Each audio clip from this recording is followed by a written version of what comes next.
Hello everyone. तो आज मैं आपके साथ शेयर कर रही हूँ कढ़ी की बिल्कुल परफेक्ट रेसिपी, जिसमें मैं बहुत सारी टिप्स और ट्रिक्स आपको बताऊंगी, जिससे आपकी कढ़ी बिल्कुल परफेक्ट बनेगी, ना कभी फटेगी ना कभी गाढ़ी बनेगी। बहुत ही परफेक्ट कढ़ी बनेगी, बहुत ही टेस्टी और यमी रेसिपी बताऊंगी मैं आज। तो आप वीडियो को बिना स्किप किए पूरा देखिएगा। तो चलिए हम बना लेते हैं सबसे पहले पकौड़े। उसके लिए मैंने एक प्याज ले लिया है, इसको मैं इस तरह से बारीक काट लूंगी। और साथ ही मैंने कुछ पालक ले ली है, करीब 200 ग्राम पालक है। तो यहाँ मैं थोड़े से ज़्यादा पकौड़े बनाऊँगी, क्योंकि ये जो पकौड़े हैं वो कढ़ी में डालने के अलावा प्लेन खाने में भी बहुत टेस्टी लगते हैं। तो इस तरह से आप बारीक काट लें पालक को। आप अपने टेस्ट के अकॉर्डिंग, अगर आपको नहीं पालक के पसंद है तो आप प्लेन भी बना सकते हैं प्याज़ के, और अगर आपको प्याज़ भी खाना पसंद नहीं है तो इसके प्लेन हींग जीरे वाले भी बहुत ही अच्छे पकौड़े बनते हैं। तो यहाँ मैंने एक बारीक काट के मिर्च ले ली है। साथ ही मैंने यहाँ पे 4 से 5 चम्मच बेसन ले लिया, इसको हम छान लेंगे। बेसन को आप हमेशा छान के लें जब भी आप पकौड़े बनाएँ, इससे क्या होता है बेसन हल्का हो जाता है, इसके सारे जो दाने हैं वो अच्छे से खुल जाते हैं। और इसको अब हम थोड़ा-सा पानी डाल के अच्छे से फेंट लेंगे। पकौड़े जब भी आप बनाएँ तो बेसन को ज़रूर थोड़ा-सा फेंट लें। इस तरह से थोड़ी-सी छोटी-मोटी ये ट्रिक्स जो होती हैं उनको अगर आप देख लें, अच्छे से आप फ़ॉलो करें तो आपकी कढ़ी बहुत ही ज़्यादा अच्छी बनेगी। देखिए मैंने यहाँ पे 2 से 3 मिनट अच्छे से बेसन को फेंट लिया है। पानी हमें यहाँ ज़्यादा नहीं डालना है बेसन में, क्योंकि हमें अभी इसमें पालक मिक्स करनी है और पालक और प्याज़ में भी थोड़ा पानी होता है।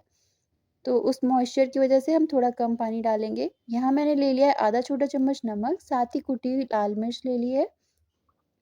तो आधा चम्मच मैंने ज़ीरा ले लिया है, साथ ही मैंने थोड़ी-सी अजवाइन ले ली है। अजवाइन आप ज़रूर डालिएगा, डाइजेशन के लिए बहुत अच्छी होती है। और यहाँ मैंने चाट मसाला और थोड़ा-सा आमचूर पाउडर ले लिया है। तो बेसन की चीज़ें आप जब भी बनाएँ तो उसमें अजवाइन ज़रूर डालें, डाइजेस्ट करने के लिए बहुत ही ज़्यादा अच्छी होती है। तो अब मैंने सारी सब्जियों को इसमें डाल लिया है और अब हम इसको अच्छे से मिक्स कर लेंगे।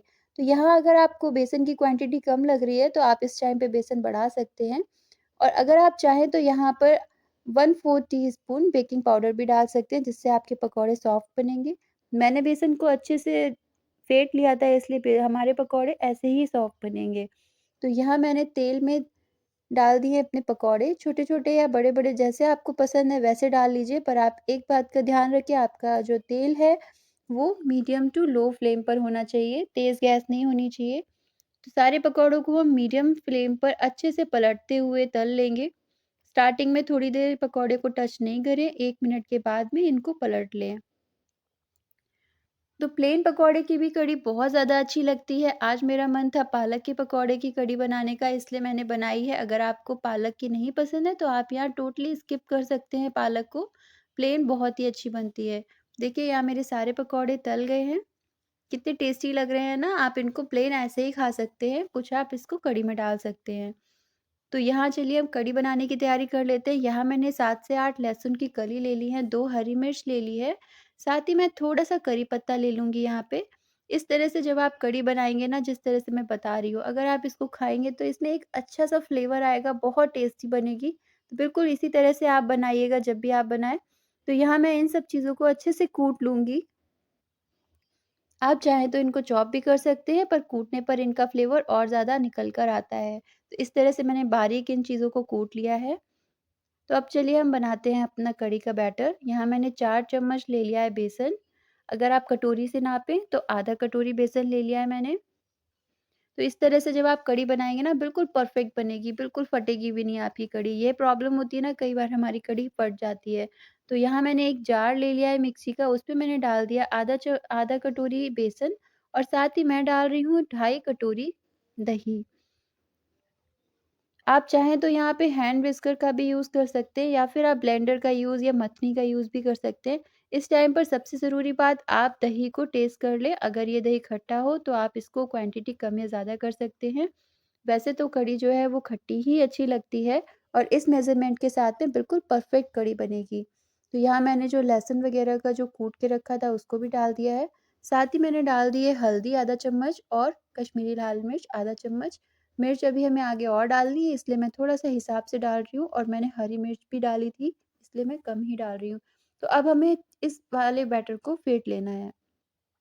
इस तरह से अगर आप एक बार मिक्सी में चला लेंगे ना, तो ये कढ़ी जो है हमारी कभी भी फटेगी नहीं और बहुत ही परफेक्ट बनकर तैयार होगी। आप चाहें तो यहाँ मथनी का भी यूज़ कर सकते हैं, लेकिन इस तरह से जब हम कर लेते हैं ना एक बार, तो बिल्कुल हमारा जो बैटर है बिल्कुल स्मूथ हो जाता है। तो यहाँ मैंने कढ़ाई में ले लिया है 3 से 4 चम्मच ऑयल, साथ ही मैं डाल दूँगी ये राई। आप चाहें तो बड़ी वाली सरसों भी यूज़ कर सकते हैं। इसको अब हमें तड़कने देना है। जब ये पूरी अच्छे से तड़क जाती है, मतलब इसके जो दाने हैं वो फूट जाते हैं, उसके बाद हमें डाल देना है इसमें करी पत्ता। इन सब चीज़ों का फ्लेवर बहुत अच्छा आता है, तो आप स्किप बिल्कुल मत करिएगा। और अब मैं डाल रही हूँ जीरा और हींग। तो यहाँ पर जो मैं मसाले डाल रही हूँ ना, उसी आप सीक्वेंस में डालिएगा। अगर आपने अब मैंने डाल दी है मेथी दाना। अगर आपने मेथी दाना इससे पहले डाल दिया होता ना, तो जब तक हम सारे मसाले भूनते तो हमारा जो मेथी दाना है वो जल जाता। तो इसी टाइम पर आप मेथी दाना डालिएगा, और जब हल्का-सा ये थोड़ा-सा कलर चेंज हो जाए तो हम डाल देंगे इसमें अपना बैटर। तो इस टाइम आपको कढ़ी का जो बैटर है उसको बराबर चलाते रहना है। अभी आपको लगेगा ये बहुत गाढ़ी है, तो इस टाइम आपको चलाना रोकना नहीं है, नहीं तो हमारी कढ़ी फट जाएगी। और जब इस तरह से बॉयल आ जाए तब आप पानी को बढ़ा दें।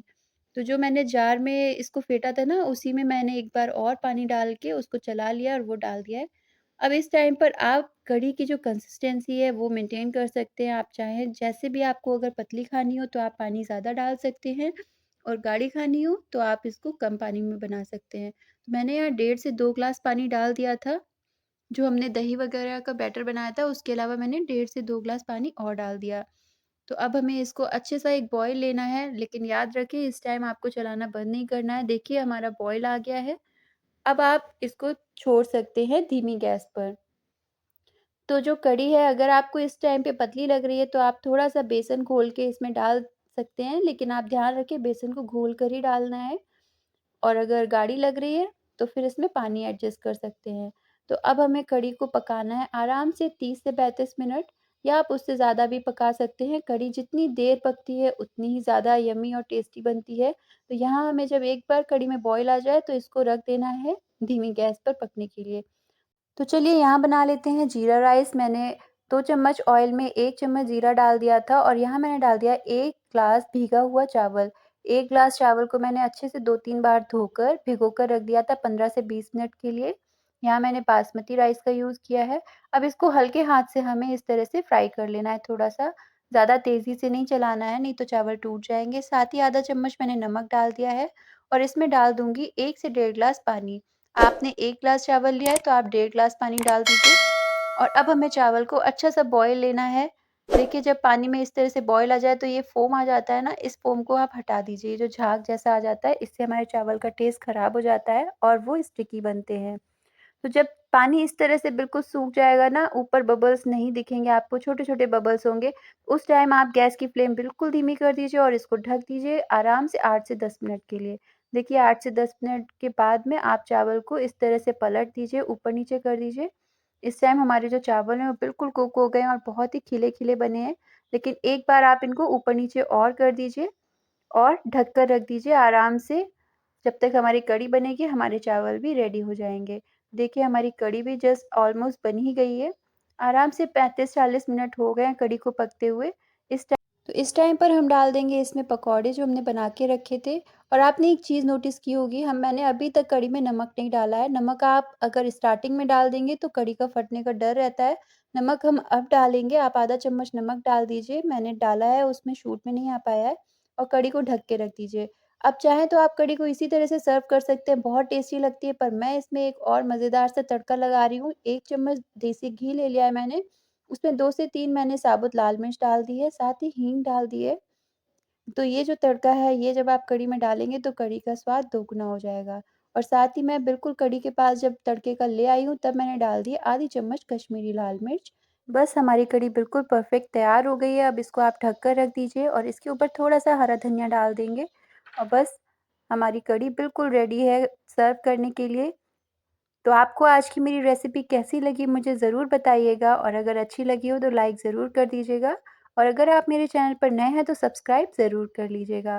तो देखिए हमारे चावल बिल्कुल कुक हो गए हैं। देखिए कढ़ी और चावल का कॉम्बिनेशन तो ऐसा है ना, जो कोई भी ये नहीं कह सकता है कि मुझे पसंद नहीं है, सभी को बहुत ज़्यादा अच्छी लगती है। तो खिले-खिले चावल के साथ हमारी परफेक्ट टेस्टी सी कढ़ी रेडी है, सर्व कर लिया है मैंने। तो आप भी इसको फटाफट बनाइए और एन्जॉय करिए अपनी फैमिली के साथ। बहुत ही यम्मी और बहुत ही टेस्टी कढ़ी बनती है। तो चलिए बाय-बाय।